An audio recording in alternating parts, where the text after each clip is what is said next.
Welcome to the horsemanship. I was asked to do videos on vertical since the last ones was my old camera system. The sound wasn't so good, which brings me to a factor of comment. Somebody asked me where my mic is. My mic's in my pocket, and that's where it's at. It picks up real good. And the other arena I filmed last time, I was shocked how far off it took. Today we're in a little bit bigger arena, so I'm not sure. Also, somebody commented and asked me about what I think of natural horsemanship. My biggest thing with it, number one, it sort of attracts people that, I hate saying it, but almost like they get stuck doing so much groundwork that they never get any farther. You know, I made a statement last time. The guy who used to work this arena, I saw him way over a year just sit here in the middle and ask his horse give to the bit, but never move his feet. And he did the groundwork, but he got stuck at a certain point and never tried to go forward any farther. And that's the whole thing. And plus also, some of these things with natural horsemanship, they do so much groundwork that the horses actually get nervous and they get where they don't like people. And that's why I call what I call true horsemanship, because I'm going to be fair when the horse does what I want to, and then we're going to back off and just keep doing it, take one step at a time. And like if I got a horse that just is halter broke, and if he respects my space and he naturally gives to the halter, I'm not going to sit there and keep schooling on the ground, because the horse, you know, there's no reason to, because the horse stays out of my space and gives, so it's time to get to the saddle work. And somebody asked me about Macho Man. Macho Man is still up for adoption.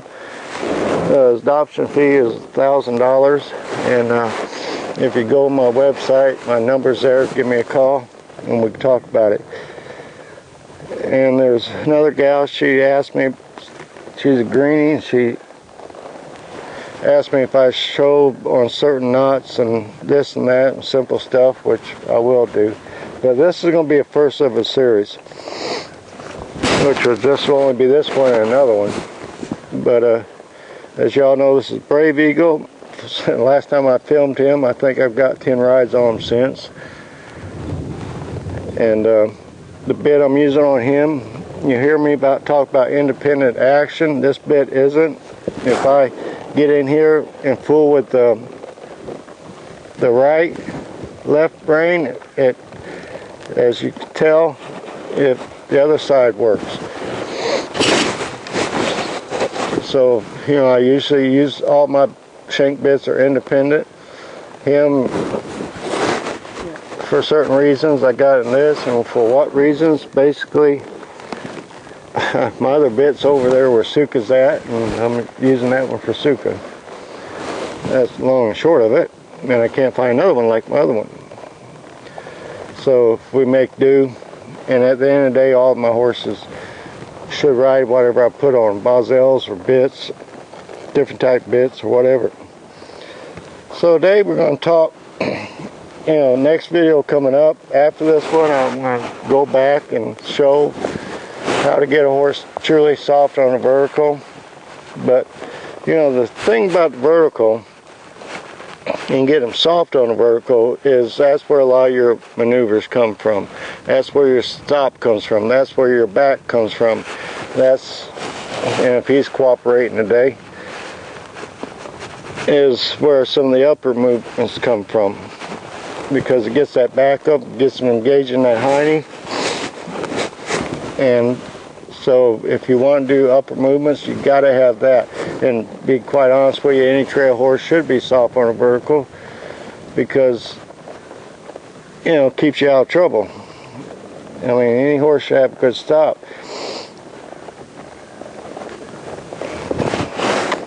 Now, Brave Eagle, when I was riding him all the time, all I had to do is fairly touch this bit, a bit, no matter what it was, and he'd go on a vertical. But I just started schooling him again for because y'all know I was going to do the Project Cowboy, and since my entry fees in was old Smoke, I was trying to condition him up slowly because I got till February, and I don't know if his front end's going to hold out, so I backed off him, put him back out with the other horses, and let him have some time off, and a couple weeks before the thing I'll get him out and see how he does, because he knows everything. All I got to do is muscle up. So right now basically I'm scrambling. I'm riding him, Brave Eagle, and Suka, decide which horse in case I need a backup. Of course, these two, Suka and him, is a lot greener. You saw Suka's last video. You know, he's doing pretty good, but still he's no Smoky. And Brave Eagle's got different traits. I mean, I can carry a lawn chair on top of him and everything else, pick it up from the ground. I put his body wherever, and that comes from the vertical. But he's far from finished, because since I showed the beginning of the spin video, I haven't worked on spin. So this is, like I said, I've been riding him for 5 days now and getting him back, teach him. So let's get back to what important, the importance of the video, vertical. And with me using my legs, I can control his body. He's working off his hiney. I can get him going over that way. I get him going off, move off my leg and this way. Now if I let him string out like that, he wants to go forward. And I'm going to use as little pressure as necessary. Now Brave Eagle carries himself a little bit different than Suka. He carries his head a little bit lower, but he's still soft on the vertical.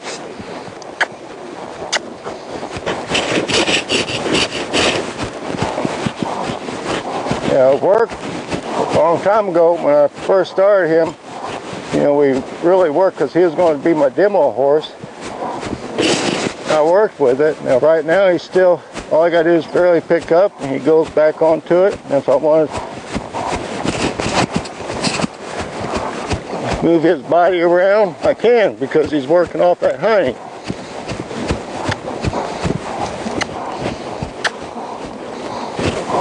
Ooh. And got a nice stop. He still wants to put his head a little bit forward on the spins because I haven't worked on it. And I got till February to hopefully get him spinning. So I'm going to play with it. Like I said, this video is primarily just showing what you can do with a horse getting soft on the bit and on the vertical. Ooh. Ooh, ooh, ooh, ooh.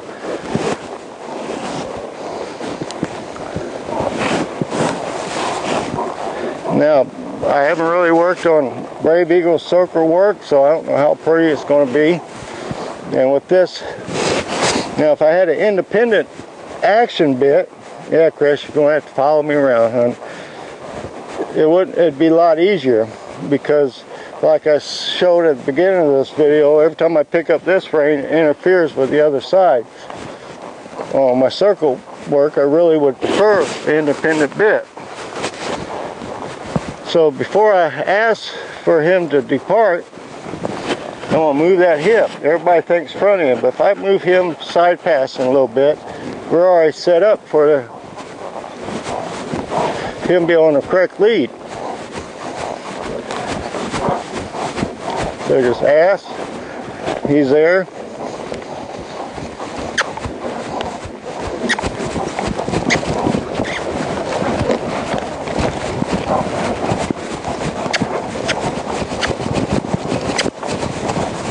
Like I said, I got till February to work with him.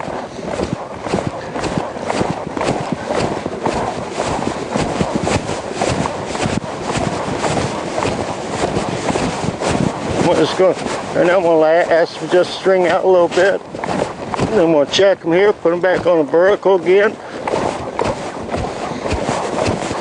Ooh. Now that's what's nice about it. Right there when I asked him to stop, since he's on the vertical, I set him up. He came to a nice solid stop.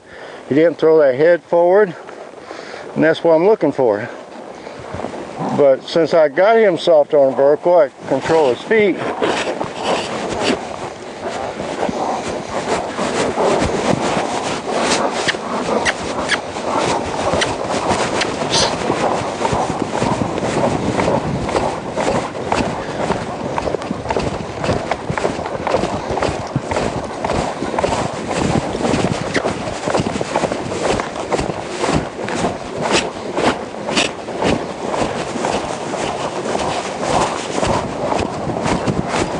Right there, I did a nice lead change. Cool. That when I screwed up on the stop, my seat. But that was a nice lead change, and we haven't worked on that, like I said, this past week. But see, I got him where he's used and engaged in that hiney, and I can control it.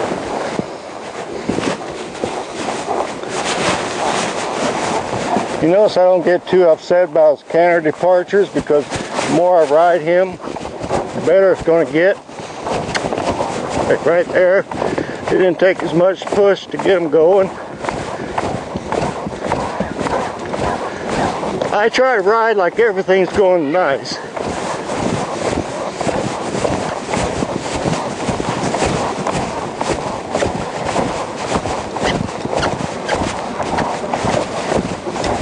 Hoop, hoop.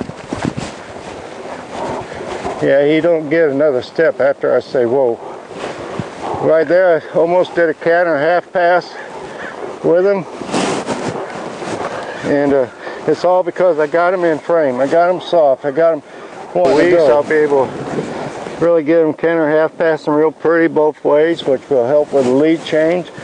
And then there I can, you know, slow him down and do a spin while I'm into it or whatever. But I won't teach him do a canter pirouette because it will screw up his reining part of it. Canter pirouette is different than a reining spin. So, but anyway, this video is a short one, just mostly running my mouth, I think. It's just the importance of putting them on a vertical. And like I said, I prefer an independent bit when I'm doing this, but right now I'm using this because number one, I don't know if they're going to hit me for it or not, but he's an older horse, so I got to ride him in a shank bit in most shows. And what he's showing me, I used him to work another horse the other day, and he was sticking it pretty good. So it's really sort of get the show bug again with him if I just take the time and finish him off. But anyhow, so next video will be getting the horse on the vertical. I'll probably show a couple of different ways. One, the easy way for people is a no-brainer. To me, both of them is no-brainers. But if you don't have the softness in the bit and softness on the vertical, where like right there I could just pick up and he'll just fairly, you know, he's coming down to my hands. I'm not pulling hard. And he'll do the same thing with a O-ring snaffle bit or a Boswell. It doesn't matter. So I don't want to hear, well, you got a shank in his mouth. No wonder he's doing it easy. He'll do it easy anyway. As a matter of fact, one time all I had to do was say whoa and he would do it, because him whoa means back up. So that's where you can be, and I want to have fun with it. Like I said, I haven't decided which horse I'm taking to Cowboy Project. I'm hoping Smokey, I still want to take him. I haven't threw him out of the equation yet. But so if y'all in Pomona in February, not sure when it is, but go to the Pomona Horse Fair, and you'll either see Brave Eagle or Suka. Brave Eagle and Suka, because I am taking two horses just to get them out. Or you'll see Smokey and Suka.